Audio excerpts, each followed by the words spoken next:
setia, ku melayanimu.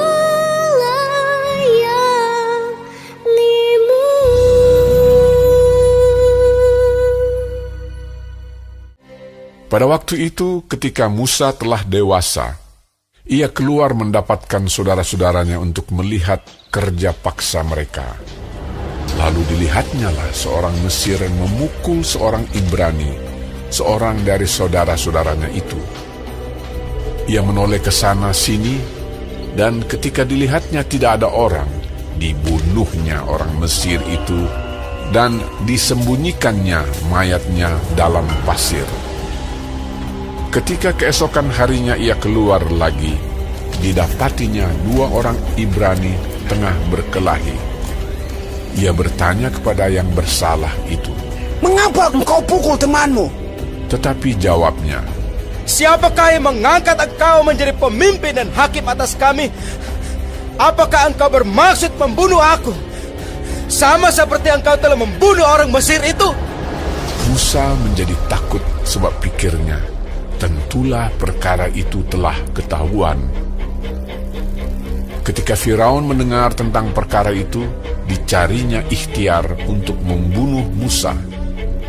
Tetapi Musa melarikan diri dari hadapan Firaun dan tiba di tanah Midian.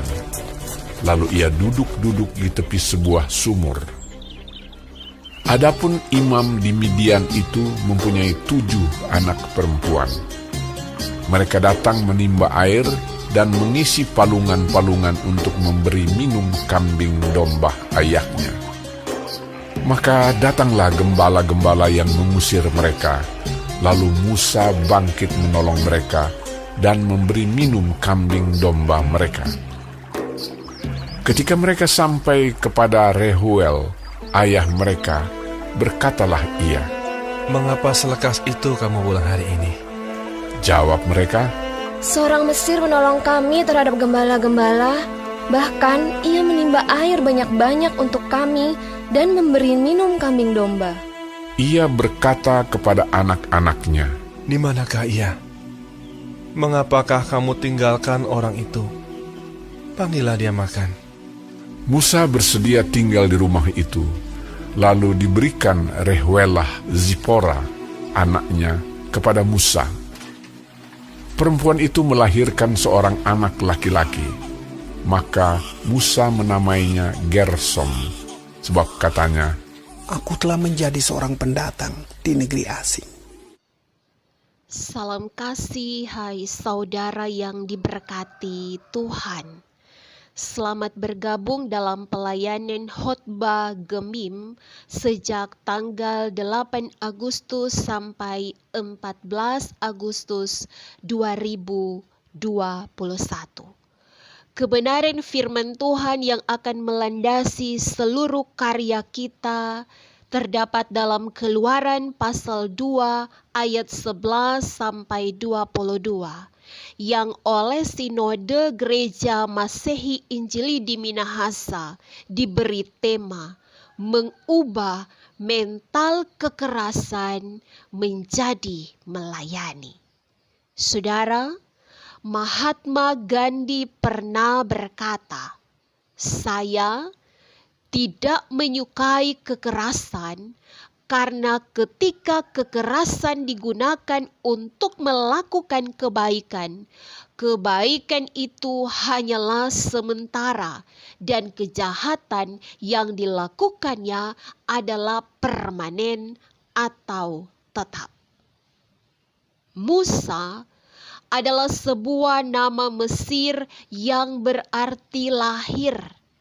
Dalam bunyi Ibrani kata Musa sinonim dengan kata menarik atau orang yang menarik keluar. Musa adalah orang Ibrani yang lahir di Mesir lalu diangkat menjadi anak oleh putri Firaun dalam Keluaran pasal 2 ayat 1 sampai 10. Dari kisah Musa membela bangsanya, ia lari ke tanah Midian.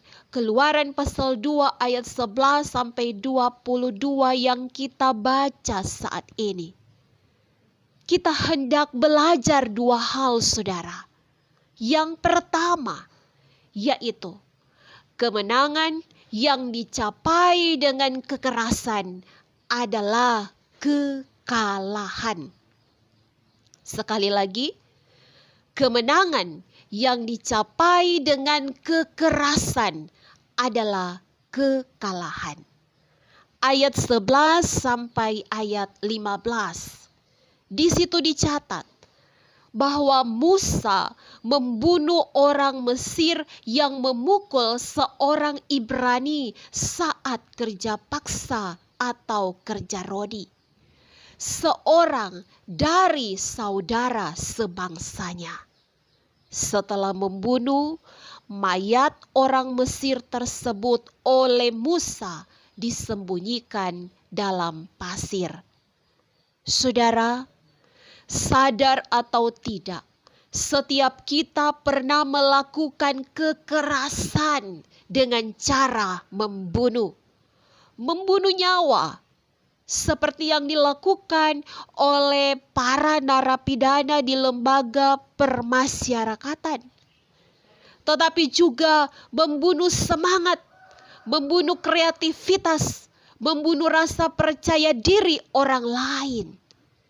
Dan kekerasan yang kita lakukan itu akan selalu disertai dengan alasan untuk membela, untuk menolong, untuk kebaikan, entah si korban atau orang ketiga atau diri kita sendiri. Dengan mudahnya kita menghina, mengejek, memaki, menyakiti, melukai, menganiaya bukan hanya tubuh seseorang tetapi juga hati dan perasaannya. Apa yang kita lihat dari kisah Musa di ayat 13? Bahkan saudara sesama orang Ibrani tidak setuju dengan perbuatan Musa. Malah ia marah kepada Musa. Ayat 14. Di situ ia berkata, "Siapa yang mengangkat engkau menjadi pemimpin dan hakim atas kami? Apakah saya juga akan dibunuh olehmu?" Fix, saudara. Ini adalah kekalahan yang pertama yang dialami oleh Musa. Kekalahan yang pertama ketika di mata sesama saudara sebangsanya, Musa tidak lebih dari seorang pecundang, seorang penipu, seorang yang kalah. Kekalahan yang kedua di ayat 15 yang dialami oleh Musa. Ketika Firaun mendengar apa yang dilakukan oleh Musa, Firaun menjadi marah dan ia bermaksud untuk membunuh Musa.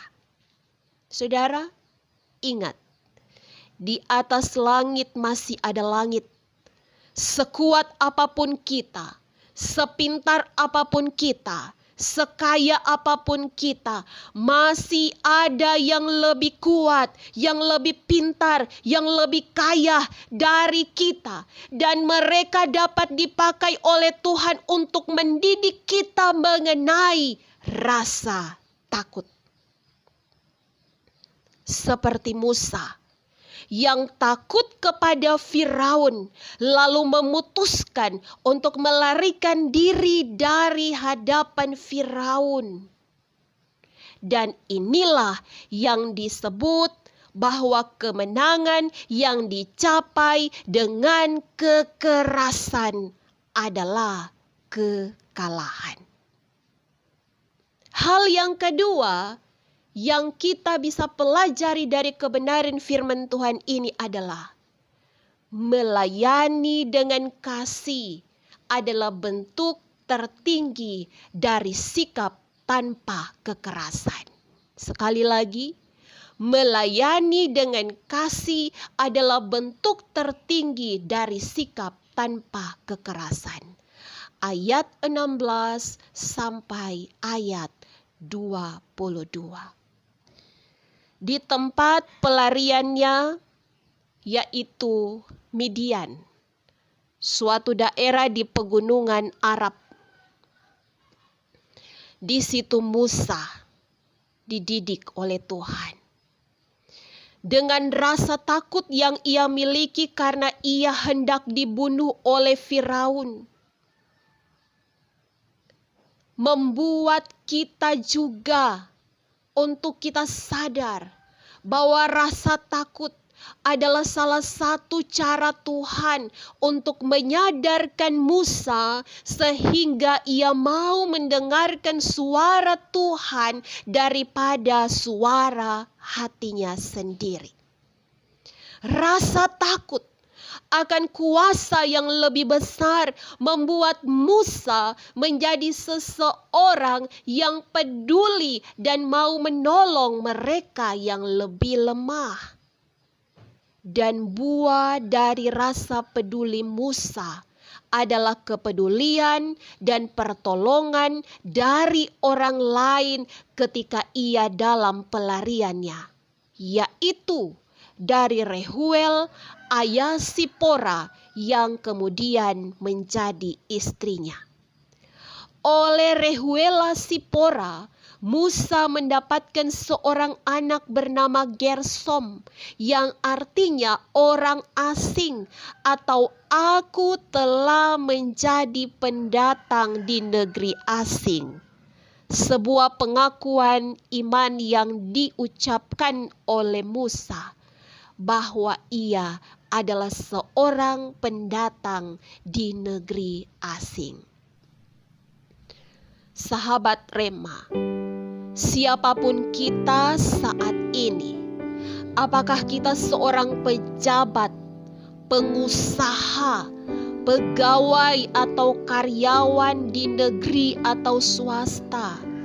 Apakah kita seorang petani, sopir, dan lain sebagainya? Ingatlah bahwa yang pertama, kemenangan yang dicapai dengan kekerasan adalah kekalahan.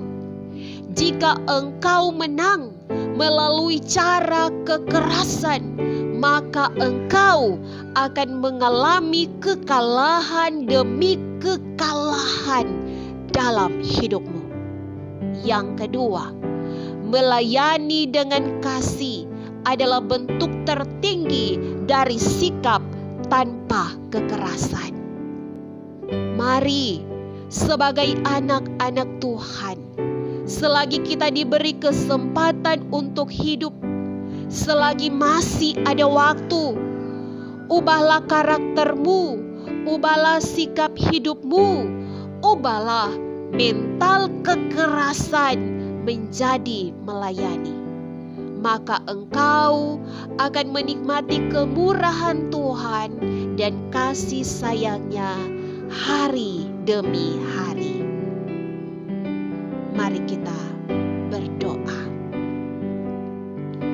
Bapa kami yang di surga, dikuduskanlah nama-Mu.